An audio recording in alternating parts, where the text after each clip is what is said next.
it'll stop swaying here in a second. Oh, Jesus. Oh. The struggle to get that angle is insane. It was real. Yeah. Just try not to cuss or whatever, because... It is for the kids. Yeah. I can actually... This is one of the actual few videos that I've made to where I can have it to where kids can... Yeah. Yep. Alright, today we're going to do my brother who actually plays my card game that I made. I made a video first off a while back, literally titled The Card Game I Invented. Which this is the prototype of it. He was curious, he wanted a tutorial because he played it with us a couple times at, what was it, Thanksgiving? Yes. Yeah. But honestly, it's easier to just make a tutorial video than to literally write out the entire rule book, which I eventually will, but just right now it's kind of easier because it's hands-on and stuff. And two, I plan on, honestly, if I could get this thing going, this would be kind of cool to make, you know. There's actually a lot of videos of people who have made their own card games, and it is possible. I subscribed to 2 of them here on YouTube of people who have made their own card games and literally make money off of it. So, but essentially you'll lay out 6 prizes like Pokemon, if you've ever played Pokemon. You got a full deck. The deck is minimum is 50. As of right now, there is no maximum, so you can have like a deck that tall if you wanted. It's up to you. This here is like a little side deck with different status cards, like a drown token, blind token, poison token, turn 1, turn 2, curse token, burn token, sleep token, death token. There's a couple other little token cards we don't really use, like a white flag card, like a surrender. Yeah, my turn, your turn card, I think, is in there maybe. Paralyzed token for when your creature's paralyzed. Freeze token, truce token, stone token. So those are all the status token cards. And then you'll need a bag of marbles. Everything, I think, by the way, is like right around here that it's hidden, so if you want to try to keep the cards and stuff closely as possible to there. That's why I'm drawing it right here. Yeah. But yeah, with the prize cards, you could do, honestly, a 1 prize game or a 10 prize game. It just depends on how long you want the game to last for. Usually six prizes is pretty decent. It's decently long. It's to where it's long enough to where, I mean, even a 6-card game could go quick. Like the last game we had was probably, I only went through about half my deck, and it's probably what, 15-20 minutes. Yeah. You know, so it could go from like 30 minutes to 45 minutes. We've had 45-minute games. We've also had literally like a 10-minute game where one player just annihilated the other. It just all depends on your cards and how many prizes. So I'll go first. You don't start with a hand. You just draw a card and draw a marble. And I have nothing I can use. It's a fusion creature. So her turn. Okay, I do have something I can put out. The 1 marble that I got. He's called a white rabbit, and he costs 1 marble. His health is 40. I'll show. Hopefully it's not zoomed in too crazy. But so she laid out a creature, Yeah. a 1 marble creature. At the top of the card, I don't know how well you could see, there's like a cost, like a 1 and then a dot, which the dot would represent the marble. So you lay that out. Mm-hmm. Okay. You're not doing anything else? Nope. Alright, so draw a marble. And I still don't have anything because my creatures are higher, so your turn.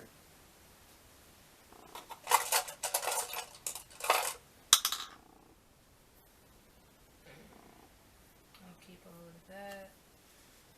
Your turn. And you'll see why we don't start with a hand. Because the problem we were having is we would have a hand literally like half the deck in your hand. Sometimes, yeah. And we were having that was the issue, and this is actually a newer rule that my brother hasn't seen, so pay attention if you're watching. We were having a problem to where we would have a huge hand and not enough marbles. So we made a rule now to where you can cash in cards to your graveyard for a marble. So like any cards throughout the game that you don't need, you cash in 2 cards, 2 marbles. Summon, whatever. It keeps the marbles, it keeps it to where you're not dying to get marbles. Because that was the problem we were having, was struggling to get marbles, and this honestly kind of fixed it. So I'm going to, just to show you, I'm not really trying to win or nothing. Not that I would win. I'm just going to cash those 2 in for 2 marbles. And I will summon Carnivorous Christmas Tree. I'll cash in 3 marbles for that. And I will just do Fangs, which will be -5 to you. Okay, I take it. Okay.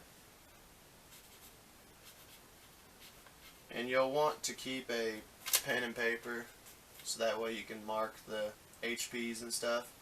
You could technically use like a little counter system, kind of like how people do with Pokemon, if you prefer, or just pen and paper. What does that put you at? 35. 35? Okay. And it's your turn. And with this card here, you'll see that it's got these arrows on the side. That's a connecting creature. Which here, I'll show that real quick, since we're not in an actual game.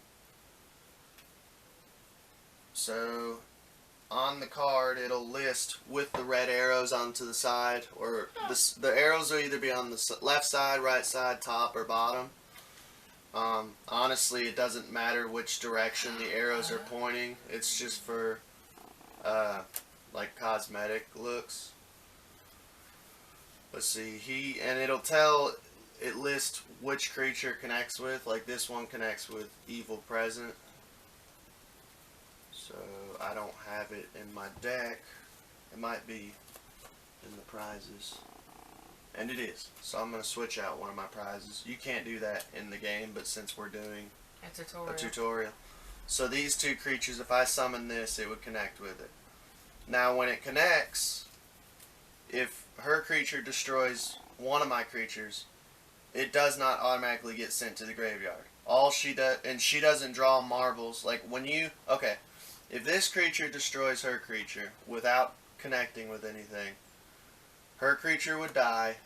If its HP is higher than 30, any creature under 30 HP, they do not draw a prize. They still draw 2 marbles, because any creature you destroy, you draw 2 marbles. But if their HP is under 30, and I'm talking max HP that's written on the card. If it's under 30, you do not draw a prize, but you still draw 2 marbles. Now this creature's on 40 HP. So if I destroy it, I'll draw 2 marbles and 1 prize. And essentially that's how you win the game, is to draw all your prizes. And the prize just goes into your hand and you can use the prize. So essentially like Pokemon. Now if this creature is connected with this creature and she destroys one of these creatures, all you do is you flip over the card. She has to then destroy the other creature because essentially when they are connected it becomes kind of like one creature. Yeah. So she would have to destroy both creatures to draw only 1 prize, because it's considered as destroying one creature, but she does draw 2 marbles for each creature and then 1 extra marble just because it was a connector creature. So she would draw 5 marbles and 1 prize if she destroyed both of these connecting creatures. And I'm going to show you something else too while we're in the middle of playing. I'm going to go ahead and just put that in the disc. Well, I'll put it back in the deck. Let's see if I got a connecting card. Okay, this is a connecting card. I don't know how well you can see it. It's an item card, which means it'll have a gray like outline around it. Like, see, this one's gray, that's item. This one's blue, that's a fusion creature. The white is just a regular creature. So this is an item. It equips to any Christmas themed creature, which I don't know how well you can see it, but in this corner there's different themes. In this corner is a little tiny Christmas tree. And you'll see that within Magic and Pokemon. They always have the little design right next to the picture. It just tells what archetype they are, or what, if I give my brother a pack of cards for a holiday, you know, like this last holiday was Friday the 13th. I'm not sure if I marked his cards, but I put like a little 13, meaning, hey, this is a special edition, rare, Friday the 13th edition card. But yeah, this is an equip card. It's a Christmas wreath equipped to a Christmas themed creature. So I would equip to it, and all it does is it plus 10 HP. So its max HP was 70, now it's 80. Now if she destroys this creature with the equip card, she will draw 2 marbles for the creature, and for any item or trap or spell card that's destroyed, she'll draw a marble for it. So she will get 3 marbles altogether because she destroyed essentially 2 cards. By destroying the creature, the item card was destroyed with it because it was equipped. And go back to my other video if you want to check out the different types of cards. You have omens, you have items, you have spells, you have traps, you have fusion, you have just token cards, you have creature cards, you have connecting creature cards, you have land cards. So there's quite a few different cards, and I went through all that on that first video. So, okay, I'll put this back in the deck. I'm not even worried about shuffling because we're not really doing like an actual competitive game. So, okay, your turn.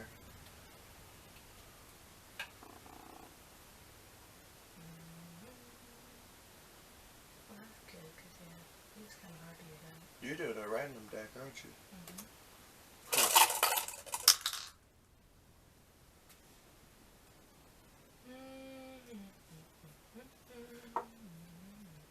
Okay, before you do anything, you'll notice that her card, she could see the picture of her card. That's on the top of her deck. Do you want to explain what that is? That's usually, if it's red, that means it flips from something on the other side, so it's a flip card. So in other words, It's a transforming creature. yeah, so it starts out as just an angry granny, and then I can, for her at least, tribute 2 marbles in order to flip her over, and then she becomes Angry Granny on Lark. The one of those little scooters. So she's ready to run people over, man. But yeah, so like, to keep from it feeling like cheating, anytime you would shuffle your deck, any card that's like a transforming card, she has 2 different transforming cards in here. You just want to make sure that you're not starting the duel With one of those on top. Because that is kind of like cheating. Like, oh, I'm just going to shuffle until, oh, look at that. My first card happens to be, you know, a transforming card. Like, look, oh, you know, oops. Yeah. You don't want to do that, so here I will put that back on the I top, don't though. care. For you don't care? No. Okay. They don't But yeah, have- essentially you want to do it to where the top card should always be a keyhole back. So, But it'll always tell the cost on the card, how much marbles it costs to flip that card and transform it, which would make it stronger and more deadly of a creature. Alright, I pull up Contortionist. And I will... Let's see. I don't know why I didn't do that then. That's okay.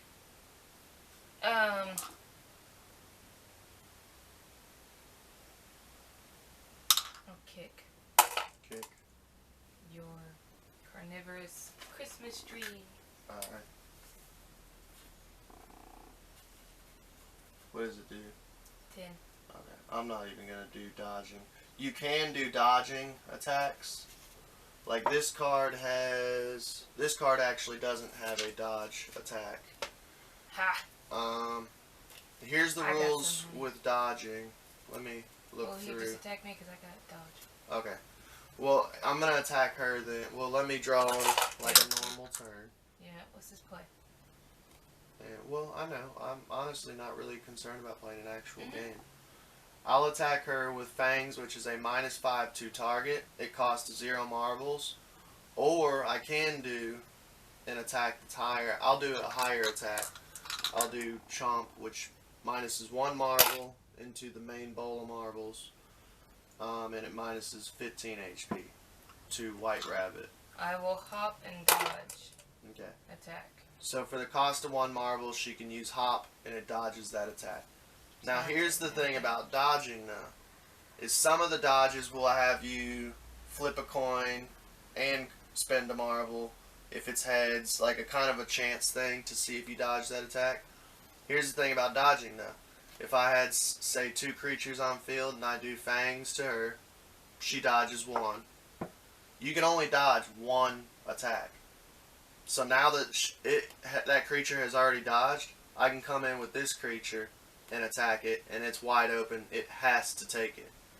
So the strategic thing to do would be for me to go, oh, I do Fangs to your White Rabbit.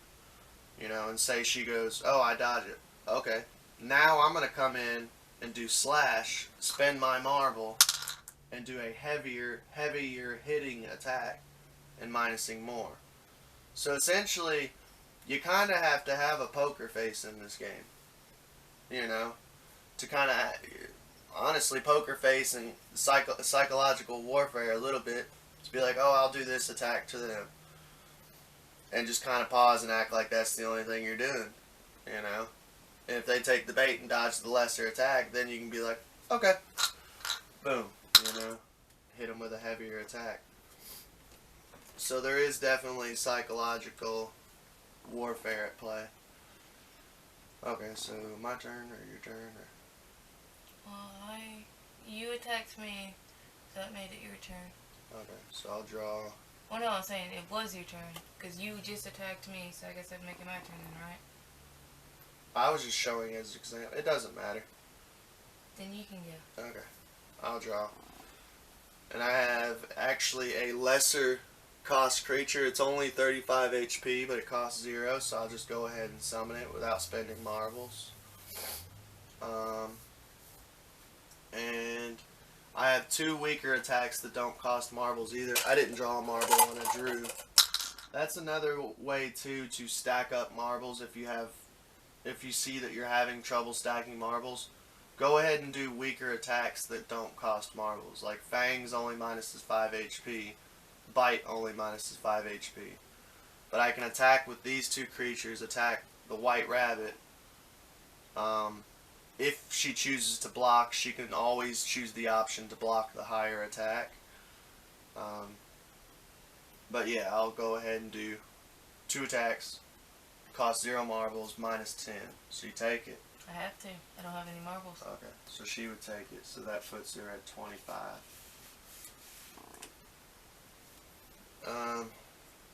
Your turn. Go ahead and look through.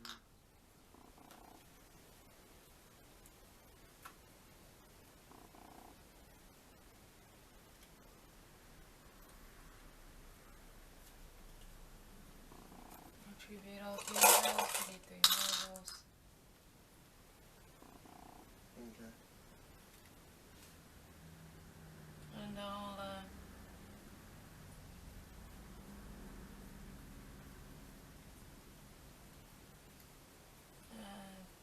kick Kick.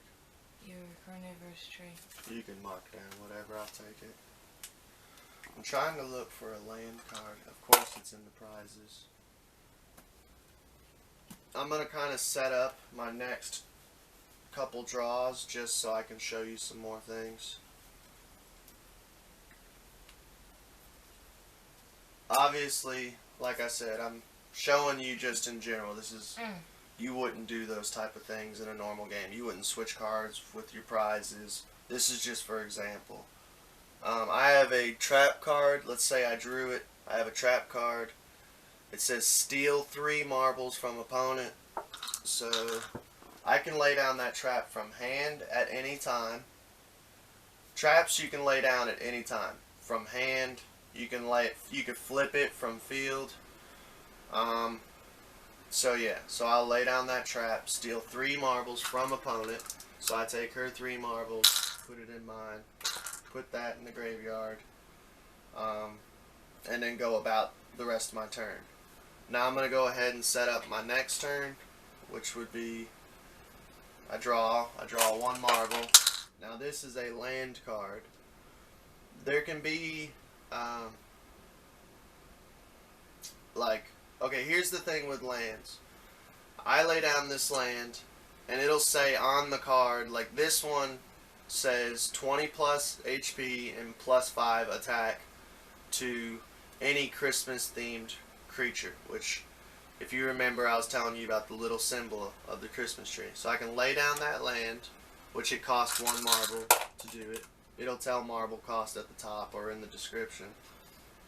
So now any of my creatures, or because it doesn't specify, any of my creatures or her creatures with the Christmas tree emblem are now 20 plus HP plus their attacks that they do. Say I use Fangs, which does -5, it now does -10 because it says +5 attack. Until this land card is destroyed, or she can lay down a land card that covers the whole field. Like this land card covers the whole field, so now essentially, if you're using your imagination, the whole field is now, the card's called North Pole. We're essentially on Antarctica in the North Pole. You know, it gets into the whole imagination thing, or if you watched Yu-Gi-Oh, it would be like a holographic right now. But let's see if she has a land. Let's see.